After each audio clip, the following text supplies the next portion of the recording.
Hello everybody, welcome back to another episode from Whalejaw 3D. In this episode 5 or 6, I don't know, I lost count. In this episode, we're going to be carrying on from the last episode where we left off. We basically discussed how to lay this animation out. I think the first thing we should discuss now is, we've got our wheels there, haven't we? If I just press F12 now and render it, it'll be a lot easier to explain. We can see it's a nice juicy mama at 256. Can you see how everything's blurry? The wheels are blurry, they're obviously moving, and the ground, because we're moving at pace, is like streaking past the car. How do we achieve that, basically? How do we achieve the illustration of speed? Well, we know that we've done our dimensions correct, haven't we? We discussed this in the first episode. So the movement of the car in the background, basically, because it's moving so fast, it goes blurry. So if we come over to our render tab, and we shrink everything down. If we come down, we've got a box called motion blur. If we open it up, it's usually set up bang on in the middle. You just need to check this box so that it'll create that blurry effect. Now, obviously, you need to be moving at pace for that to get the desired effect. If you're not moving fast enough, it won't work. Now, that's quite simple, isn't it? You probably already know that. I'm not going to delve too deep into it. But the next thing we need to achieve as well is these wheels need to be blurry, simulating that they're moving, don't they? This is a tricky one with a rigger car, and it's something worth discussing. If we click on this rig, we'll bring our side panel up. We're already in rigger car, aren't we, here? We've selected a box called rotate the wheels on the Y. I don't need it selected on mine. Why is that? If we look at our world map, which direction is Y? It's the green one, isn't it? It's this long one here. You see it? This little green line. The wheels will rotate along that axis. So if we say are going in this direction up here, down the red one, the wheels won't rotate. They'll actually come to a stop. And you'll find this within your first animation. You'll turn a corner, render it, and then find that your wheels have just stopped. And you'll be like, why is it doing this? And it's basically because you can't rotate the wheels on the egg. It's that simple. So a lot of people give up at this minute. And I feel like I was very lucky when I started out, because I probably stumbled across this. No, I wasn't lucky. The reason why I knew how to solve this problem is because I actually paid for a course on Skillshare on how to animate. This is what I know. I got one of those 30-day free trials and I smashed the pants off it. I watched everything that could be watched about 3D animation. At the time, I was into my hot tubs. I had them inflatable hot tubs in my conservatory, and what I used to do, it was the hot tub learning machine, I called it. And I used to sit down for an hour in the hot tub, watch an episode, and then I'd get up and I'd go and do it on the computer. And they'd be like, yes! And then the reward was, if you completed it, you could go back in the hot tub, watch another episode, come back, try it, you know what I mean? I had the time of my life when I was doing that. Like Christmas time, like a few years back. It's an extremely good way to learn. But yeah, there's a solve for this problem. We can't rotate the wheels on the Y. So if we come in here and we've checked that off, whereabouts are we? Technically, those wheels shouldn't be rotating, but if I press render, you can see now it's loaded in, it should do it a lot quicker. The last one was 12 seconds, it did it in 4. You can see that the wheels are still spinning. How did you do that, Dave? I'll show you. That's a big chunk though, so I'm going to finish my tea. Oh, yes. Run out of sugar. It's tragic. I feel like I need an example for this. There's no better shape than the default cube.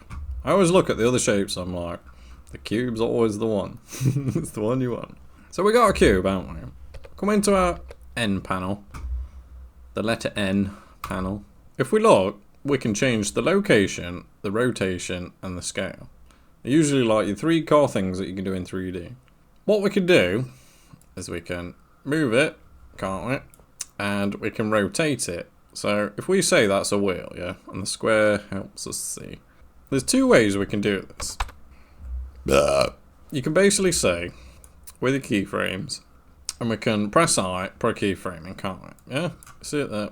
Then if we skip to the last frame, and we come in with our rotation, and we say 360 degrees, we press I on that box, we've basically made a rotating box, haven't we? Yeah? we basically need to do that to the wheels, but on a monumental scale. So there's a little trick that I like to do. If we delete those keyframes, come back to frame 1. It's called a driver. A driver is something, it's kind of like a, what do you call them, then Cody boy kind of terms. It's a purple action. But basically, if you press hashtag, it's going to open like a commands, like Cody boy, what do you call them? People that do code, you know what I mean, MS-DOS stuff. What we could do is press hashtag to open up this command structure and press frame times, you know, on your number pad, the times one there, look, that one. Press that one, and then if we put designate a frame, which I'm going to say 2, because 1 don't really do it, we can see it's now gone purple. And if we watch it, we can also see it continues to rotate, don't we? Press play. We've basically got ourselves a spinning wheel, aren't we? A permanent spinning wheel.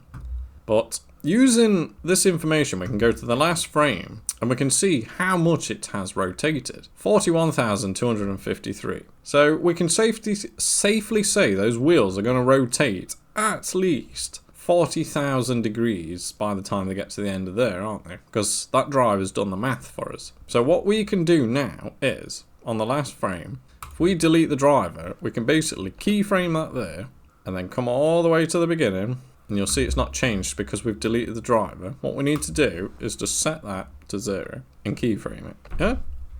So if we look at our big square now, we've basically created a spinning wheel for the whole thing. Obviously, I believe that's to do with, right, if you select all, it's on a Bezier, I think. If we click linear, we can see we've got a consistent spinning motion all the way to the end of the animation. Now, if you do that principle across all 4 wheels, this is why I needed to show you with a box, because it's a bit fiddly now at the minute to show you. You do that across all your wheels.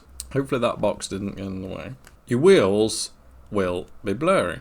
Now, I think we've just picked a frame that it looks like they're not blurry, but they are. As you can see, look, they're spinning. If we come in and we go into our pose mode of the rig and we select it, you can see I've basically done that. If you look in here, look, on that box, you can see that they're rotating all the way to the end. Might be worth selecting them all and just checking that they are linear. I'm pretty sure I've set it up. It was just that frame. So if you give it an F12, you can see they're spinning. It's just the way they lie. We obviously need to correct that brake line there, don't we?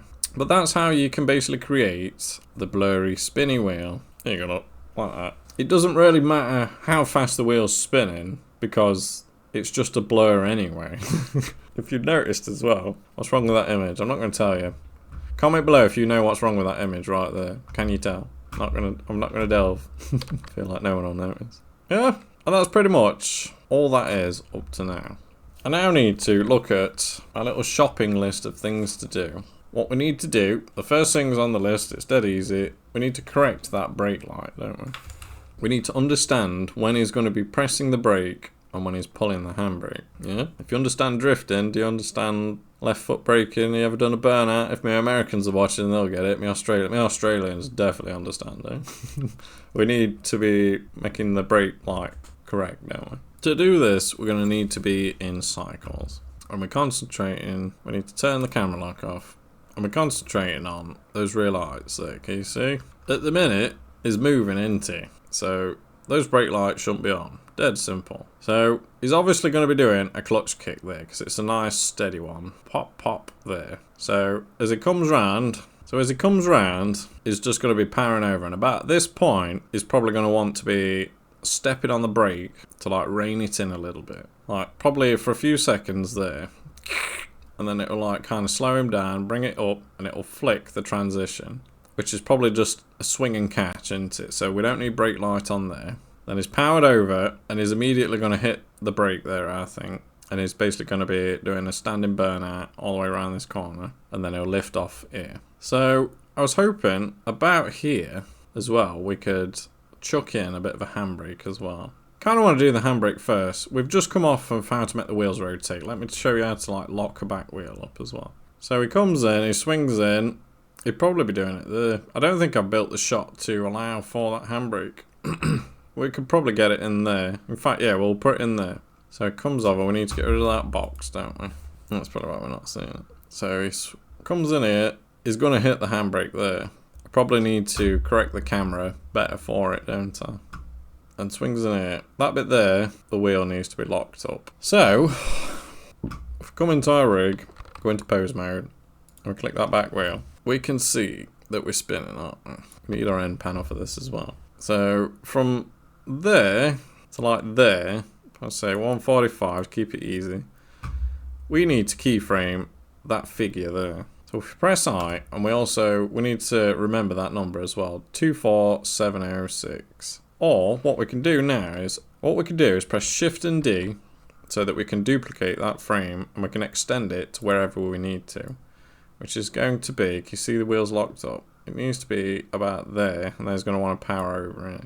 Power over! Yeah? So if we look at the animation, we can see the wheels are spinning, and then bang, it locks it up. Slides it in, and then powers over. Might even be worth doing it about there, to be honest. Because it probably would. Comes in, powers over. And we now need to tweak a camera, don't we? To like suit that a little better, I'd say. So if we come in here, we've got our keyframes for a camera. It comes in, powers over. That bit there probably needs to be more relative, doesn't it? So if we come in, delete that keyframe. That we can't because we're in pose and it gets me every time. Delete that keyframe. Undo because it deleted another one. That one. Delete the keyframe. So we can see our camera now needs resetting on that frame, doesn't it? If we lock in, kind of like make sure that we get the wheels. Might even be worth rotating it a little bit. We just press I, just test it. I really don't like the camera work on the end. It's bugging me. As an artist, you've got to know when, like, I really liked that shot there. I kind of want to just extend it. As good as it is, trying to be like Drift Boy, what we can do is we just move them out of the shot. We can reset our shot. Get a Shift D just to guarantee that it stays fixed. What would it look like if we just kept it? Because I'm thinking like just, you know what I mean? Just kind of keeping it behind a little bit like a game. We just put in a shot. You know what I mean? And it'll like kind of emphasize the tank slap for us a little bit. And it will also allow us to then just cut it into another scene. And it just settles in. We can even get away with extending our scene to 380 frames if we wanted. I don't know why I'm doing it the long way, but you know what I mean? So we can like kind of reset our camera behind it a bit better. We press I, try it like that. Locks wheel, sick drift, gets that cool shot. Trying to keep it. Kinda, it's more fluid. I didn't like how sharp, yeah, it was like trying to be a drone, and it kind of does that in drifting, but it hurt the eyes. It didn't look nice. So we just need to check, make sure everything's in frame. Sometimes it's better to just do it by hand. It's like there. Do we clip? No. Comes around. I'm kind of out of shot there, aren't we? So we need to make sure that this one rotates around a little bit. Probably bring that in here to like ease it in a bit better. Ooh, yes. And we just rotate it around like that to kind of simulate that the drone's using physics. It comes in, banks in. Is it keyframing the rotation or what? It is. This is why it aids filming animation content. Might be worth giving that on a level. If we look, we've got a lot smoother action on the camera near the end. Look, settles in, and we can probably like cut it to say like the front or something. You know what I mean? Where the guns come up and they start shooting.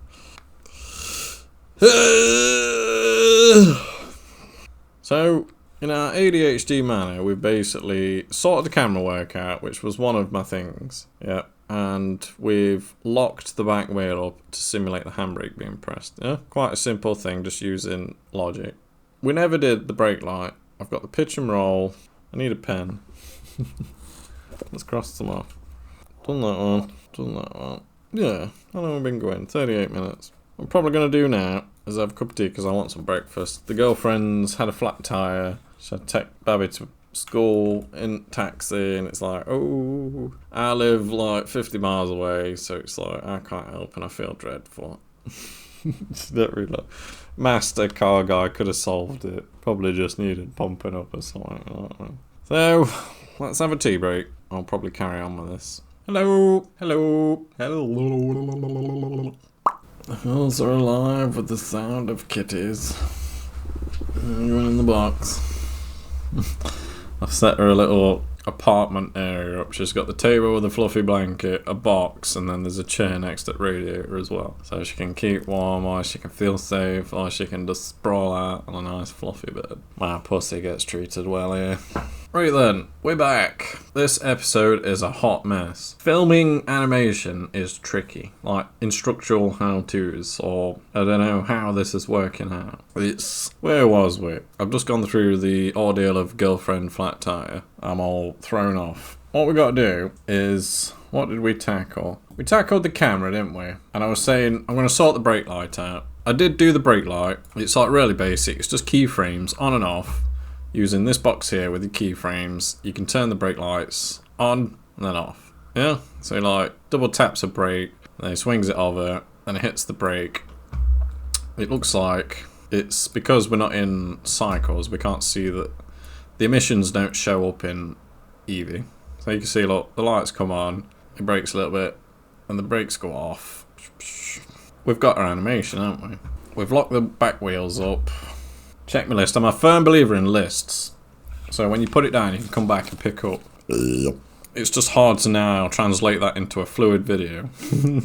So, whatever we did then, we now need to do 3 things. We need to put tyre smoke on, we need to pitch and roll the car, and we need camera shake. The camera shake, like, everybody seems to put camera shake on the vehicles, and I feel like this isn't going to need it. We can, and I will show you how to, but I like to do it in post in DaVinci, because it's just one of those features you drag and drop, and it takes seconds to do. If you try and do it in Blender now, it's just going to bog the computer down, giving it like 1,000 commands a second to do, and we'll lose our lovely, like, frame rate that's, like, working. Why is that up there? Alright. If we press play now, we're maintaining 30 frames a second, aren't we? If we put a camera shake using this node system, it's just going to kill it. So as a beginner, I want to tell you not to do that. You're likely going to be, you've got DaVinci Resolve, it's free like Blender is, so it's like a dual package that you should be downloading. Download DaVinci Resolve and download Blender, and then you can export to DaVinci, and it's just a more easier thing to, I don't know, you can do everything that you need to in DaVinci Resolve with Blender, but I just feel DaVinci Resolve's a focused app towards video editing, so it's like just laid out better, and it's just the best. I feel like I was using that before I used Blender, so I'm far more comfortable doing it that way. Yeah, so all we need to do then is chuck in a pitch and a resolve after I drink my tea. What is pitch and roll? Basically, your car suspension moving into it. Now, you've probably watched other videos where you like baking the wheel rotation and like baking the car steering, and it'll do all this like suspension stuff for you. I don't do that. Why? Because I ain't no pussy, basically. I ain't about the automated life. I'm about actually making it work, basically. I'm old school. So what we're gonna do is, I only noticed this feature since now. I've been doing this like 4 years, and you can actually just use this button here to do the same thing. Yeah, there we go, look. We got a roll factor. You see how you can roll the car like that? Really useful, that is. What I used to do, because we're in object mode and all that's really useful, I used to click on this one and press G, like GX or GY to like do it. You know what I mean? It's the same thing, but in a super convenient button. Never noticed this. Is this new? I'm telling you about it, because this is what we want, basically. We want pitches you forward, backwards, your acceleration, your rolls like you're going around a corner, and it's like, it's again, it's some skirt, you know what I mean? So if you look at the Batmobile as well, realistically, there's an absolute barrel of bog on that, or filler. So I imagine this car probably weighs about 3 ton. We're not going to get much suspension activity out of this old heavy girl. She's thick, you know? It's like, for a kickoff, we've got a jet engine. Yeah, that could be considered a light item, but it's going to be as heavy as an engine. We've got 2 machine guns in there. Machine guns are just made out of solid-ass metal, aren't they? They're going to be heavy. We've got all that piping junk on the side. That's going to be quite heavy. Then you're going to have, like, your tube chassis. This was built in the 90s, so it's probably, like, steel frame, isn't it? And then all that Bondo to make all that work. You'd know it's not going to be, like, millimetre thick. It's going to be just, like, watered on and sanded back, you know what I mean? So it's got to be a bit of a parade float of a vehicle, you know what I mean? But with the joy of animation. So it might be worth switching to this mode so we can actually see that a little bit better. The first action is he swings to the left on it. So whoosh, whoosh, like that. And we can see a keyframe there. What's that car going to do? It's basically all that weight's going to go to one side, isn't it? So our roll probably needs to be at the other way, all the way at 1. It's even got a 1 to 0. So it's likely going to dip all the way over there, isn't it? If we press I and keyframe that now, we know that we need at the beginning, or we just need a centered frame, don't we? So put it back in middle, and we eye it. We've basically got like a neutral frame. So we can test it. We know it's got to come in a lot earlier. So whoosh. So it's dipping. It's not something we're going to see, but it's worth doing because it is so simple. Like that. It's probably going to settle again about there, so we can get a Shift E, bring that keyframe to settle. Whoosh. Settles in. It's powering over, so I'm going to say about here is going to be going at some what-ta-ta. No? So we need to make it squat then, don't we? So if we bang in our first keyframe so that we know we've got a neutral there, we could probably like put that there. And then we need to squat it down, don't we? Is it the pitch one? It is. We've not got much pitch factor, have we? So come to 0 and we keyframe it. We can see it's not really letting us do much, and it's because we're already rolled over, I think. This is why I don't like this. What we're going to do is I'm going to select everything. I'm going to delete those keyframes, maybe not, I don't know. I know it was those ones, so I'm going to delete those ones. Or you can come up here and you can clear the keyframes on that. I don't like it. I don't like it. I'm going to come in and we're going to do it old school using this. That thing up here. That's your pitch and your roll. So we can come back. It might even be worth, on this one, is just bring it over a little bit like that. So he's like flicking it in. Because he is kind of clutch kick flicking it into. So just press I on that and correct it. See, it's, yeah. So we were saying about here, instead of trying to do 2 different keyframe factors, we can just now press G and a Y or X. It'll show you which way you want it if you click on the right thing. So what we can do now is press I to get us a base frame, you know what I mean? If we put that over there, just check it's not affected it yet. What we can do now is we can give it a G and a Y, and we can do the same thing, or G and an X, and we can do the same thing here. Now, we've got a lot more room, haven't we? I'm in control now, yeah. I like this a lot better. So, what we can do is we know is going to accelerate, so we want to squat it like that. But we also want to pull it to the side like that, don't we? Like it's really tucking it in. You gotta make sure it's not touching the floor. So it's like, he's chucked it in, hasn't he? You press I. I really like this bit of the thing. I don't like the automation. So you come in, he's squatting it down, he's getting it some wa-ta-ta, and then we probably want to center that again. What you can do now is press Alt and G, and it'll put it back to its rest pose, and we just press I. Hot tip. We hide that as well. Might be able to see better. We've got a reset pose, and it's coming over this way now, isn't it? So it's probably going to be squatting. Oh, he's handbraking, isn't it? So when the handbrake hits, which is bang there, it needs to squat severely. So if I get some Shift E, we could probably even like move it over a little bit because I don't know, we'll leave it in the centre, it's fine. But when that handbrake hits, we need to, which was bang there, from here, we need to like really crank it down. So if I just get a bit of room and we give it a G and a X, or because we're on a funny angle, we can G and a Y and just scope it in. We need to make sure like it bottoms out, because like when you hit the handbrake, it'll make it squat, yeah? So we press I, we should see, pong, hits the handbrake, slides it in, and we're coming off here. So, but at the same time, it's going to be hitting the power, so we need to do like a quick, like, you know what I mean? So, if we duplicate the one that we know is released and off, we know we want it there. We're going to have to extend this one as well, aren't we? So if we bring it over here, like that, so then it squats, comes back up, but then it's going to hit the power again, isn't it? So we can shift a D and put it neutral again. Or we could even give it a Alt and G, that's it, settle it out. And then is obviously, if we check our brake lights when they come on, I think it brakes, doesn't it, a little bit. It's powering over. Oh, we're hitting the rail there. What's going on here? I think my computer's broke. What's happened here then? What's happened there then? My animation's gone all screwy. we've deleted a keyframe. So if we come in here, our keyframe's gone. I do remember though that this was like 0.110, wasn't it? So if we put that in there, and we come to that, it's the dicey game of deleting keyframes, and we press it on there, that should correct it, hopefully. Woof! It's a good job I got a photo memory sometimes, because of editing, but we can see it's knocked our animation off slightly, hasn't it? So we're off a little bit. Should we try it from there? Alright, so we're too early on frame 1. So for some reason we might have lost a keyframe or something, but our NURBS path needs editing. This is going to happen to you. So we need to go into our road. If we click on our NURBS path and we come in here, zoom out, we just need to find that one there, can you see? Which is a bit straight, isn't she? So if we come in, anything could have happened. We ideally need to subdivide that.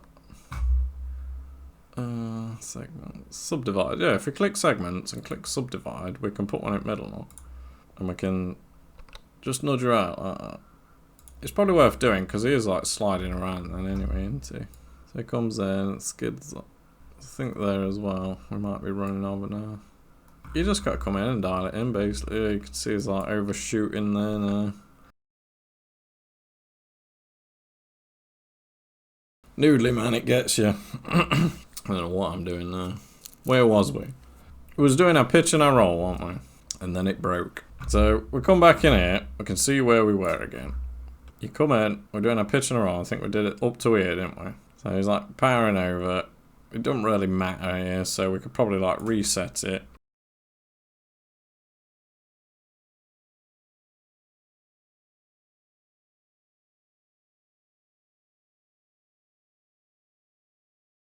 So it comes in, squats in a little bit, it's wobbling, hits the handbrake, squats it, dips, it's powering over, there's the suspension undulation, and wobbles off.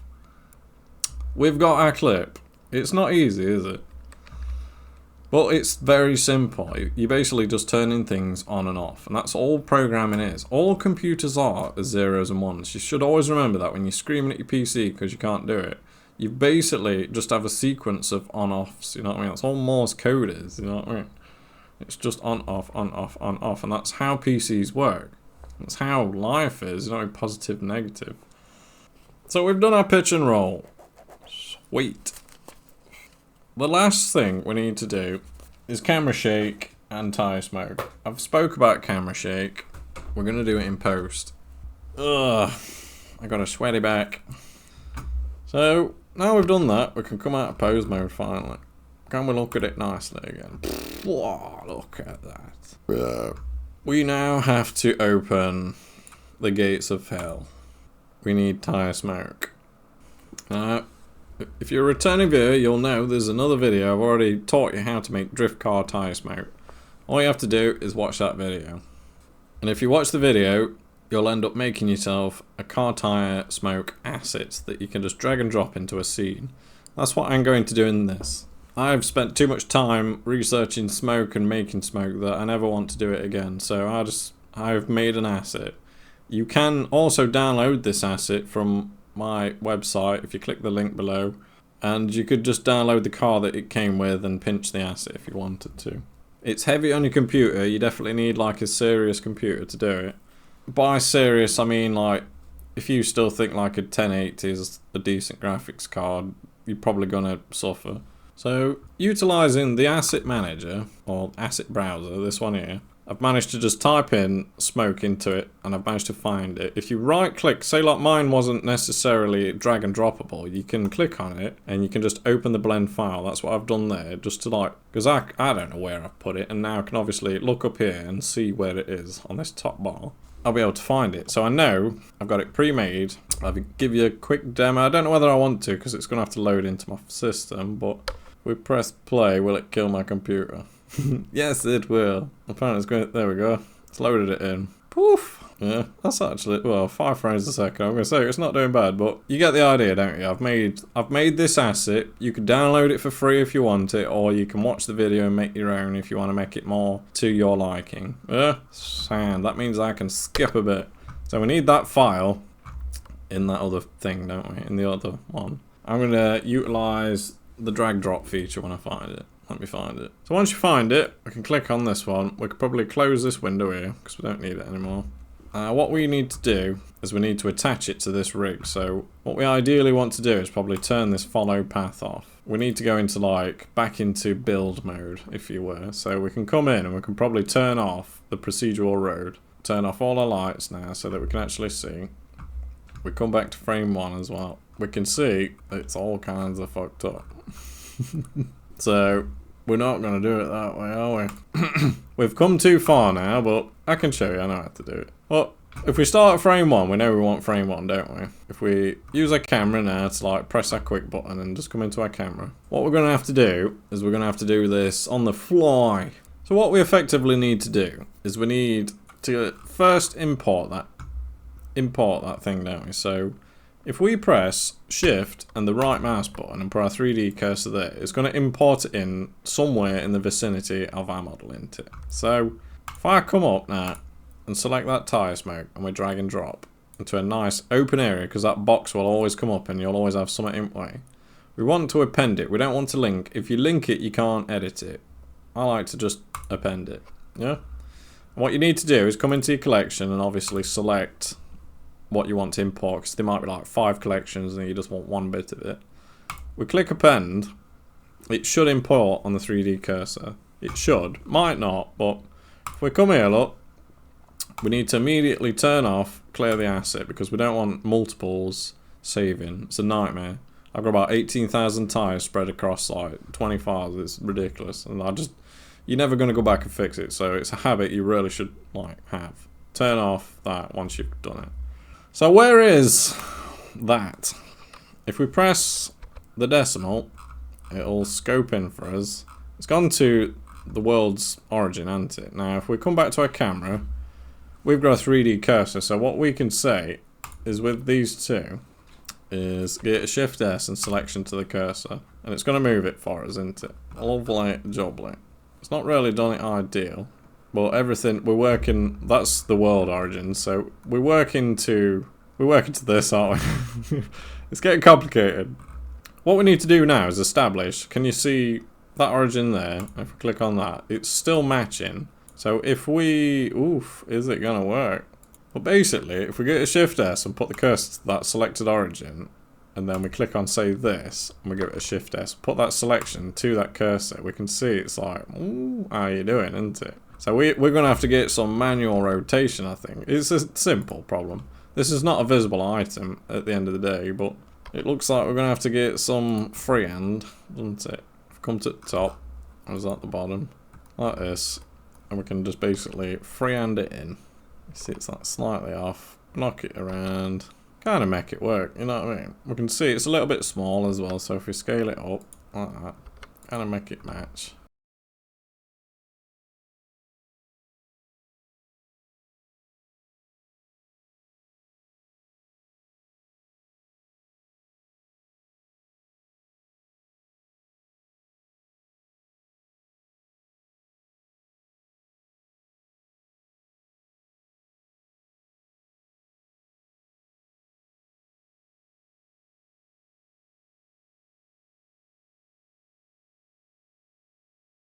So nothing's selected, so we need to make sure we've got one item selected. And I'm going to go for this, I'm assuming the floor sensor. Click this one, and we press Ctrl P, paint to the bone. We're not going to get any spinning boys on that, are we?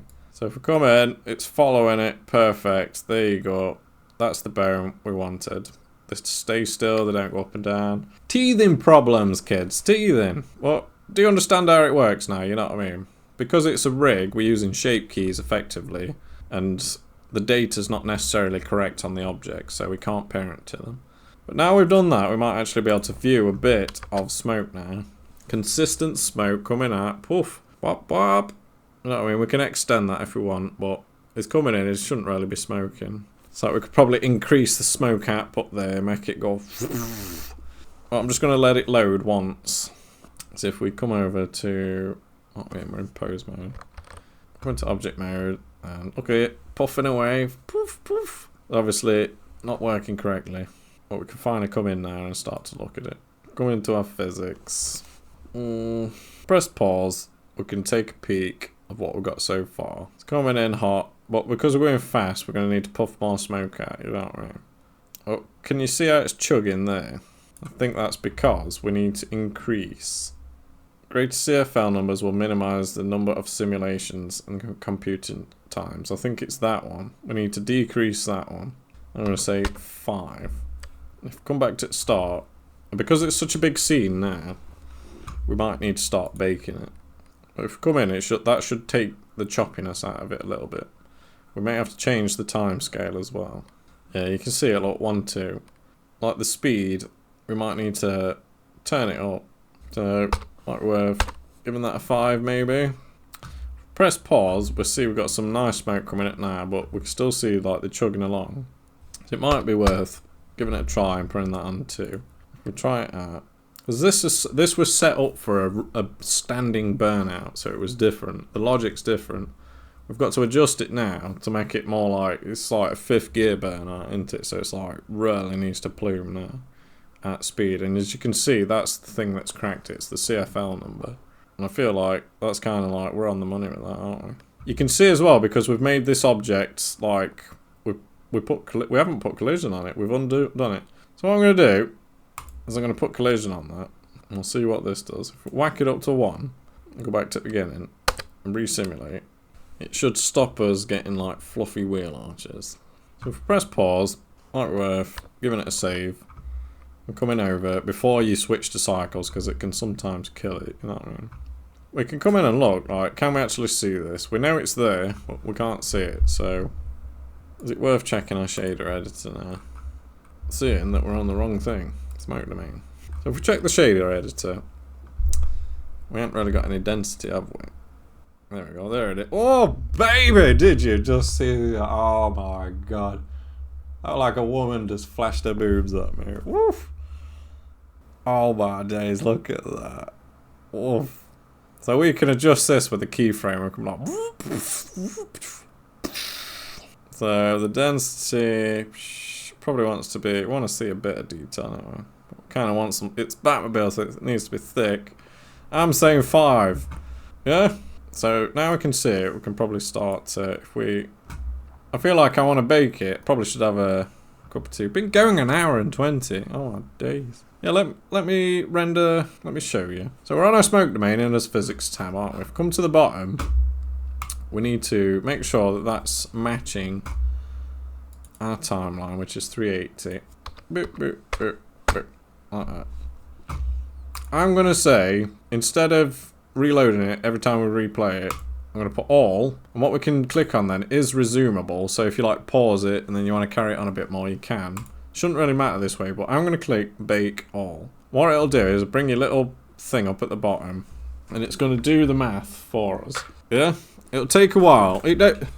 Smoke is a slow game. It'll take a while, but I kind of need to see it now just to check it. Yeah? I've got an eyebrow. I got a lot of cardboard stuff. Isn't that where I want to go? You want the Lily One view. The Lily Fortress. Where is it? It's dead weird aiming a webcam. What can you see it there? It's all this, isn't it? Oh, it's this. Yeah, there you go. This is Lily's apartment. She's got a table, a blanket. She's in a box at the minute. Alright, good. She's got a laptop to watch some telly on. Tidy up for your kiddo. She may appear. I don't know. Probably should pause, shall I? So, continuing on, fixing the crisis with the girlfriend. It's rendered. There's the bird. I've had a tea break. I've had a pepperoni. Oh, I know about that. Actually, a cabanos, the Polish one. We can see it looks awesome. Alright, it might not look high resolution, but obviously this is going to be at speed anyway, isn't it? But we can now scroll through, and we can basically inspect what we've got. So if we come through, obviously we've bogged down our computer, haven't we now? So these emitters, they're not going to render, and we don't need to see them anymore, so we may as well turn them off. And if we just keep coming down and inspecting our animation, I'm wondering whether we need to pause the smoke so that it can simulate being on and off throttle, or to just leave it, because it's in drift, in particular like FD, they've got 1,000 horsepower cars, aren't they? So to get full points on a run, they can never lift. They can never lift. So technically, those wheels should be chugging away like a choo-choo train non-stop. Yeah? Like a bat out of hell, as you could say. It might be okay. It's kind of difficult to watch.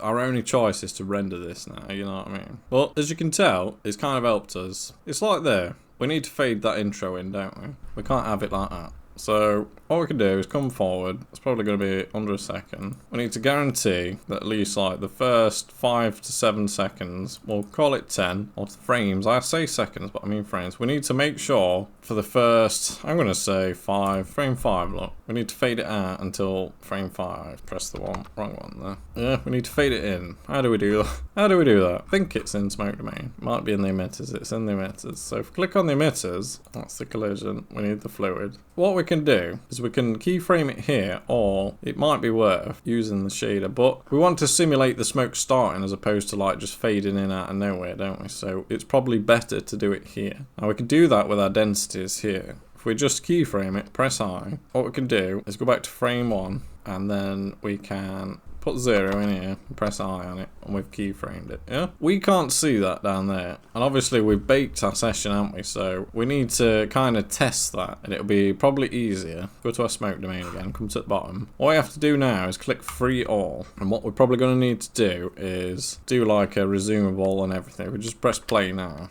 We can test it. Just load in like the first 10 frames. That's all we need. We can see it's not coming in. By frame 10, it should be starting to show. As we can see, it's not actually working. So if we go to replay, try again, frame 1. We can see it fades in a bit better. It's obviously coming in at a very sharp pace. So what we need to do is probably come down. It might be at like 30 frames. We don't really need to start it until 30, do we? So come to our tyre emitters. We can see our keyframes here. All we've got to do is drag that one over there, like that.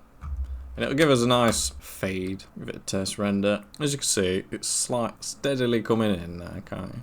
It's starting to work, lovely. It's working slow, but I should be able to now come in and check stuff. Now, you might be thinking, oh, it looks a bit clunky on the start, and you might sit there noodling trying to get it all fine, but you got to remember, like, 10 frames is like a third of a second, you know what I mean? So, always keep that in mind. Like, that first 30, it's 1 second, so it might look clunky, but it's probably okay. We're not going to know until we render it. This is the joy of animation. When you go to render, you're like, oh, have I got it? Have I got it? And then you're probably not. It's the painful process. So, with drift as well, you probably have a bigger trail of smoke as well, I'm thinking.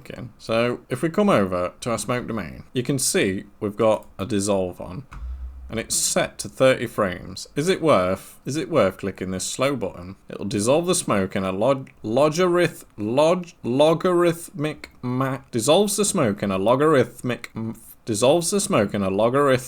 fashion. Dissolves quickly at first, but lingers longer. That might be the one we want. We want it to linger a bit longer, don't we?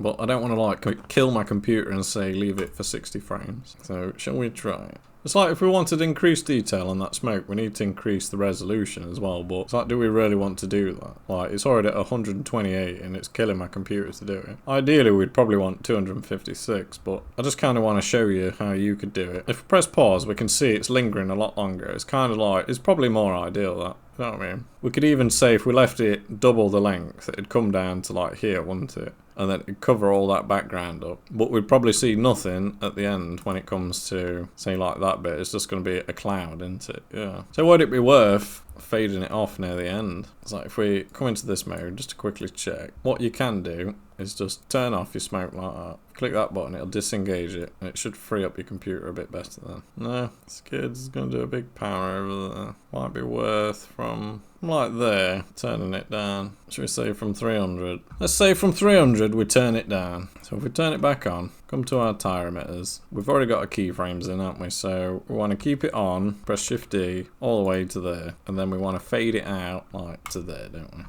And that should hopefully help us see on the back camera, because it got fogged out, didn't it? What we need to do is a test render now, really. And there's something worth noting when you're rendering smoke. You need to first make sure on your domain that we click on this and we bake everything, so that when you send it to render, all the information's there for it, yeah? Because if you don't, you'll have an issue. You must first bake everything. So I need a long tea break, so I'm probably going to press save again. Been filming 10 minutes. This is the joy of smoke, but I think we've got it, and we're probably going to send it at that, because this episode is going to be a monster anyway. This is how you make smoke. It's painful. It's probably not worth it. It's probably worth, if you want to do car animations to this extent after this. I don't know, you could achieve it. I'm going to try and make a bit of a scene, because my mate's done a bit of voice work, and it's like, I'd feel rude now not doing the scene now he's done it, after the fact I've like changed my idea. So I'm going to try and integrate it, basically, using this scene. So for press bake, I always seem to forget to do something and then talk. That would have been far more better, wouldn't it? It's probably going to take 10 or 15 minutes to bake that. Hopefully we've got it. This is like the process now. We'll test it, render it, and then you'll critique it and be like, kind of want to change that, and it's up to you then to like stick at it and make it decent. So this is the beauty of YouTube. Now I've got like an audience, I feel like I've got to make sure I do the best I can. I probably should get a haircut. It's getting, I need a haircut. I need to shave that neck. Ugh. And then you just need to entertain yourself, really. Shall we look at a speedo? So if we look at a speedo, CPU is using about 20%, memory's doing sound. So we're using our GPU. I've got an idea. If we press pause, I don't know, I can't pause it. Well, there's a button that I might need to click. But I probably don't. This does seem like the speed. At 128. I mean, if you want to do like hyper realistic stuff, you need to be going into like the thousands. Like 1028, like realistic resolutions, like 4K ideally, but you're gonna probably need a PC that's like a Threadripper 32 core monster. What have I got? I think mine's 16 core and it's kicking its ass. So it's like really hard to learn smoke, because you'll do something, test it, bake it, and then you'll be like sat there for ages, and then you'll forget what you've been trying to do. What did I achieve with that bake? And then you'll be like, oh, I changed this. Oh, I changed this before you've even like baked it. And it's hard to learn, but it does sink in eventually. You just got two things. You've got an emitter that emits inside of a domain. You're basically creating a house and you're setting the fireplace in it. You know what I mean? It's how it's controlled. You know what I mean? Because if we just said make a fire in the infinite space of 3D, it'd just like blow your computer up. You know what I mean? You have to like isolate an area for it to simulate in. The smaller you can make that isolated area, the better. You know what I mean? Say like you're on a game, you see a little campfire. It's only in like a really tiny domain, so it can render really fast. Whereas we're asking a lot of it here to make smoke for us in this manner. But not really. I'd imagine Unreal would like kick ass at this. What we need ideally is like a pre-made file with smoke in it that's already like broken down and baked, that we could just tag in. But you're always going to want to manipulate it. This is why this is good, because we can adjust it and fine tune it to how we want. It's one of those. It's hard to get good at it unless you've got a decent PC, and even then a decent PC is not really cutting it. You need to be like working for a company that's got like one of those like £1 million GPU farms, Disney or something. I don't know. God, this is boring. This is kind of why I don't animate so much either, because it's like, it's really slow going, it's really tedious, but this is the reality. Yeah. Might be worth giving the PC a service, to be honest, because it's chugging away. It's quite dusty. It's been about 3 or 4 years. Keep telling myself I need to do it. There used to be a time where there was like always an upgrade to be doing, and I'd always be like, yay, new parts, you know what I mean, like 3 months later or something. Well, she's specced out, laddies. She's like stage 12. She's all the stages. If it was a car right now, what would the motherboard be of a car? Your GPU would be your turbo. Your CPU would be like your engine. So your motherboard, motherboard would be the brain of the car. Or the CPU. Motherboard, because the chassis would be the box it's in, wouldn't it? So the motherboard would be the ECU, and the CPU would be the engine. I forgot where I was going with this. Yeah, I need a new chassis.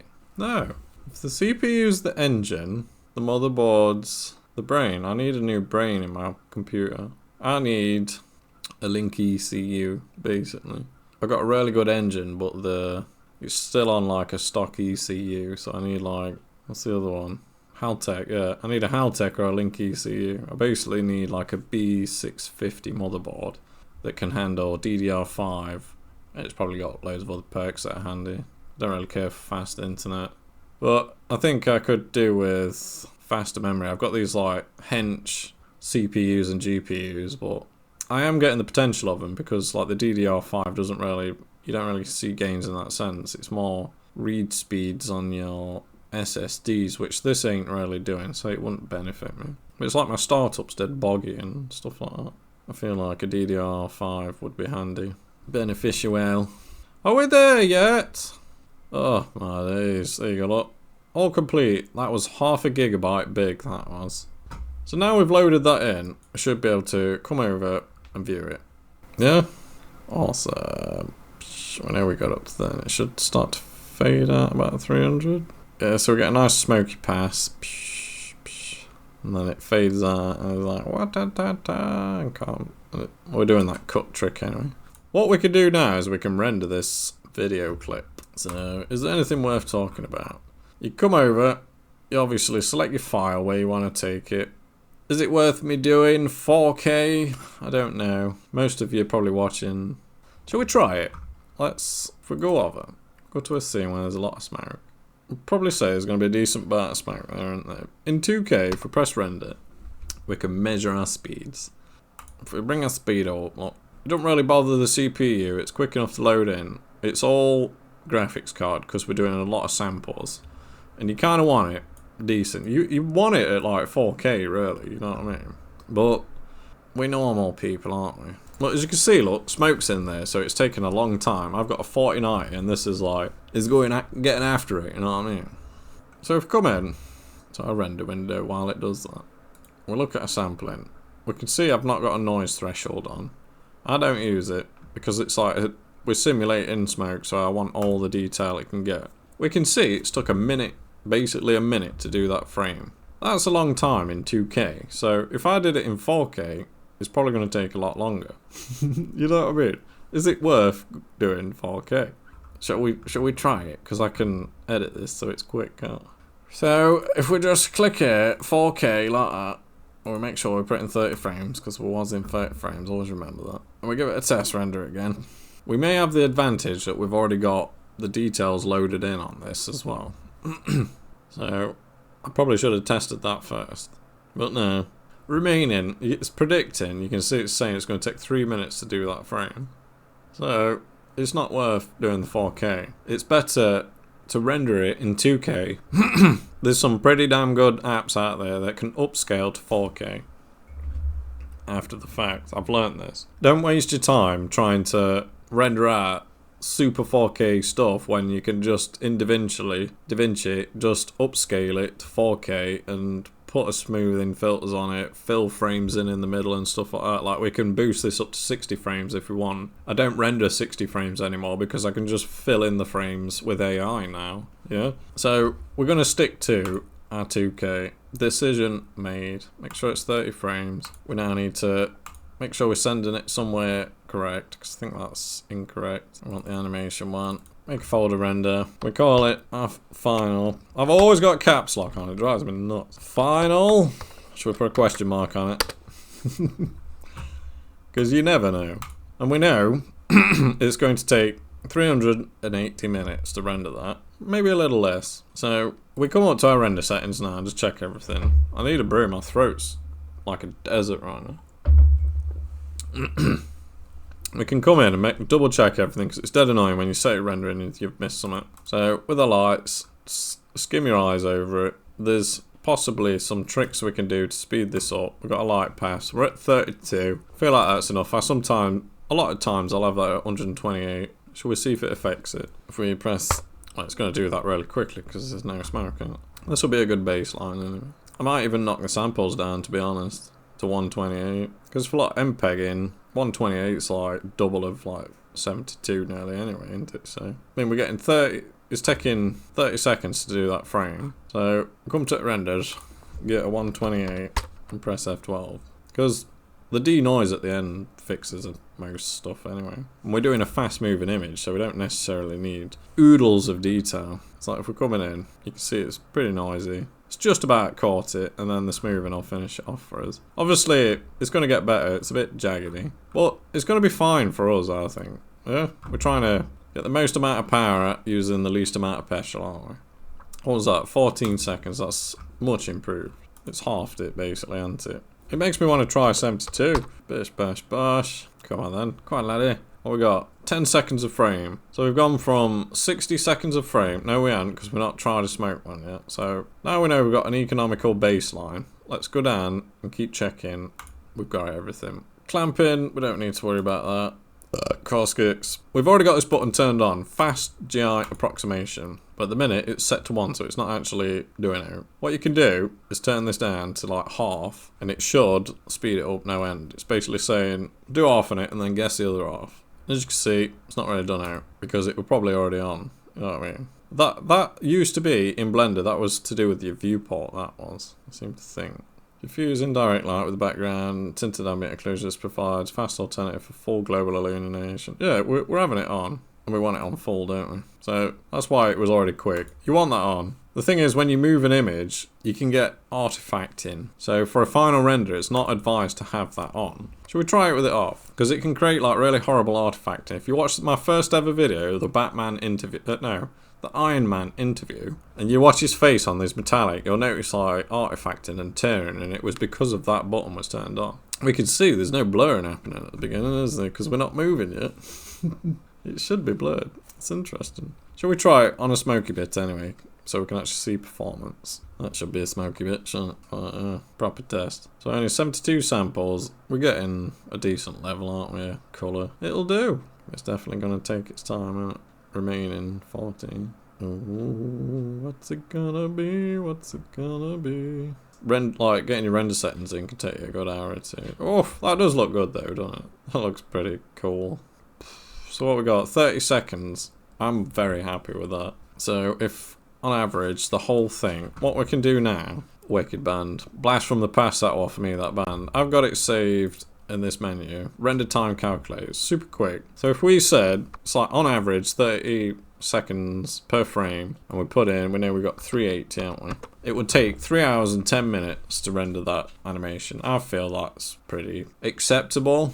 I could get me washing done, I could go in shower, I could iron over up, you know what I mean? I can get shit done. I feel like I'm gonna live with that. That's very good. So now we know that, we need to plow on through our little settings thing. I like to run my eyes over every single section and think about it, like, do I need it, do I not, and stuff like that. Motion blur, we've already tackled, we know we want that. Film, what you could do, if you wanted, is have a transparent background there, so you could, like, overlay something if you wanted, but we're not going to do that, so that's what film is, basically, that's all we need. Performance, if we come into here, I don't use tiling, but you've got your persistent data on, I think we spoke about that. So if you close them up, bake, we don't need to bake, we've already baked that stuff. Color management, I'm a big fan of AGX and medium high contrast, it's just, it does it for me. Up to you, if you're into your color grading and stuff, you're probably into that more. I need to learn color grading, like in video, it's something I always dodged, because it like, I wanted to do 3D basically. Yeah, so we can safely say, if we press save now, when we press render, leave it for 3 hours, we're going to be happy. Probably not, but it's the game we play. It's the same with 3D printing. Take you 10 hours to print it to find out it's wrong. And that's why it's kind of thrilling, you know what I mean? It's kind of thrilling. So, should we set it going while I yap? I could probably, while that's doing it, we can... It's like first frame's not blurring because we're not moving, so we're going to have to edit that out somehow, aren't we? If we go to the second frame, it might start to blur. It might even be worth cutting out the first few frames of the animation, to be honest. But we can do it in post, you know. It's what, 10 seconds a frame, who cares? It's probably because we ain't got the interpolation on linear. Probably on Bezier. Is it even moving? It's starting to blur now. 5 frames in. But we're probably going to have like some kind of transition or fade anyway. It's interesting though. But it's going to be like a fast clip, so we've got room either side to like edit it. It'll make sense. You need to do a bit of overlap. Smoke's coming on. It's not the best smoke, but it's smoke that you can make happen. It's only going to get better by increasing the resolution, which basically it's like trying to fire up a Hadron Collider, you know what I mean? CERN would be like ringing you up going, hey up, you're still in our power, we need that today, come on, get that. But, I don't know, new RTX 5000 series, oof. If that could do the same power for like half the wattage, we're winning, you know what I mean? So, I can't wait for the 5090 reveal. It's like if that takes a minute, because I wanted it on the minute of frame setting, ideally, didn't I? And I still can't have it with a 4090. So I'm in the market for a 5090 if they like realistic on price. Or I can find a hack, you know what I mean? Tax returns in April, innit? See what happens. I feel like it's the perfect thing, tax return. Because I'm bored now. I could be like editing a video or doing something, but it forces you to tidy your house up. I'll see in a bit. I feel like I just wanted to wait till it's starting to blur up a bit now, isn't it? That's good. So I'll probably call it a day here. No, I'll let it render and then I'll do the outro. Okay, now butchers. It's like the end of the video reward for the people that stick it out, and then I'll do my serenade. Where is it? The call to arms, and I'll like serenade you. I love you, baby. I could do a shower, to be honest, couldn't I? And a shave. Yeah, there you go. That's your end of video reward. I'll have a shave. Sound. 3 hours later. I mean, it might not be 3 hours. It's probably going to be 2 hours. It's managing 10 seconds of frame. It's kicking ass, man. It's probably going to do it in an hour. I need a shower. Anyway. Hello.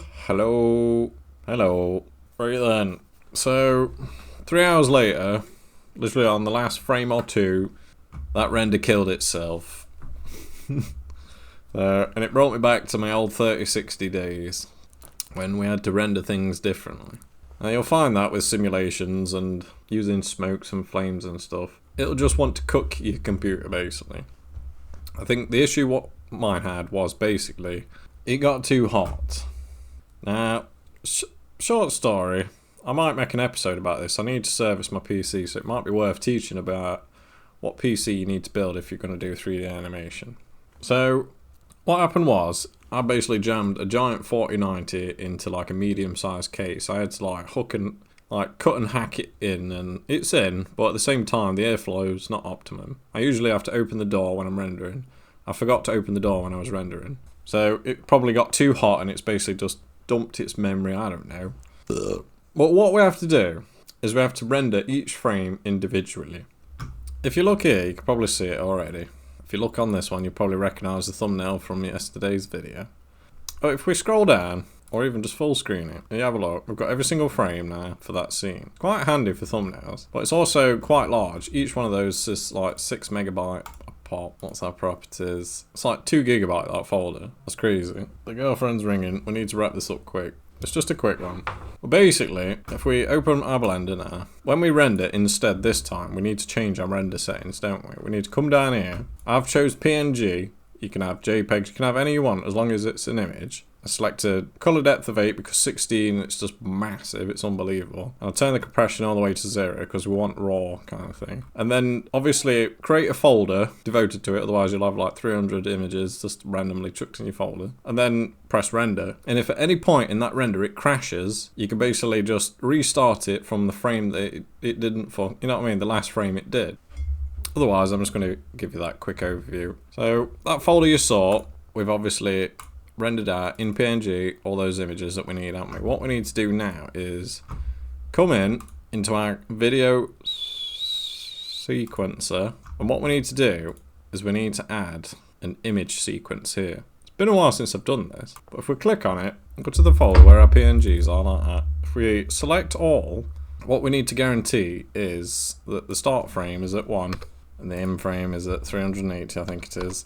Now, I think this is, if you look at the numbers here, they're going back to front. We don't want that. So what we want to do is make sure that they're the right way round. So if we flip them there, look, you click that button, the first one's at the top, otherwise it'll put it in backwards, I think. It's not a problem, you can flip it in post, it's easy enough. But if we add that sequence now, it's pink. Oh, I don't know, they get pink ones in here in a while. If you let it load in, basically what we can do now we've loaded that image sequences, is come over to here again and switch it back to FFmpeg video. Always come down, change all your... We want lossless on this, don't we? Because we don't want to lose any quality from those images.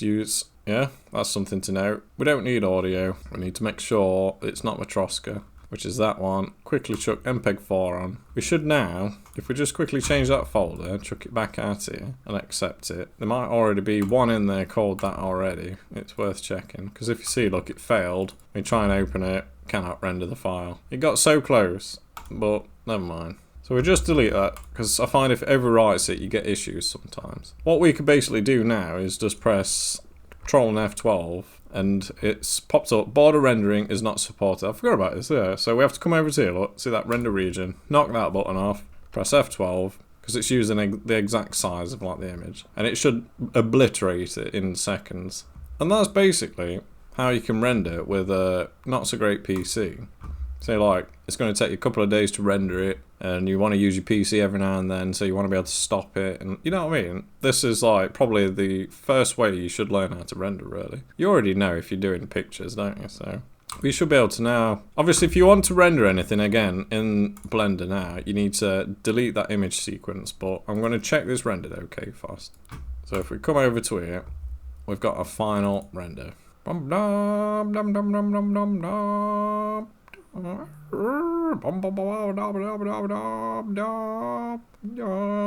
we go. I mean, it's not the best smoke you've ever seen in your life. Obviously, it's only like 128 resolution. It needs to be more, and we could probably pause it and stop and start it when it handbrakes, realistically. But do I want to go through all that again? I don't know. Not really, but we've basically made a Batmobile drift, haven't we?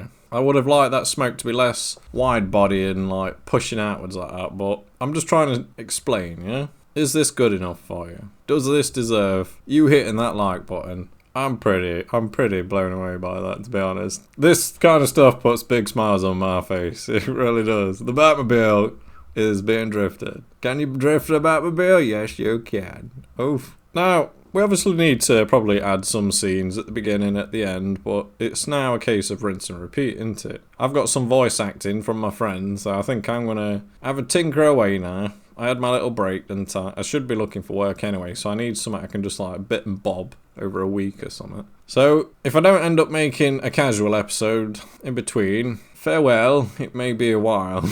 You know what I mean? I'll probably end up making a video, addicted. But still, we've made it, haven't we? Have a go at making a Blender thing and send me a link to it. I don't know, comment below if you can, you know what I mean, show me your stuff. I'm on Instagram, I'm on Discord, I'm a very bad Discord user, like, might open it once a month and go, oh, for now someone said something, you know what I mean, but I'm available if you want private chats or anything. But otherwise, just comment below, it's a community, you know what I mean, share, I'll see you in a bit, I think that's it, isn't it? Like, comment, subscribe, I think the old girlfriend needs a bit of attention now, don't she? Oh, bless her. I'll see you in a bit, kids. Have fun. Do something nice for somebody.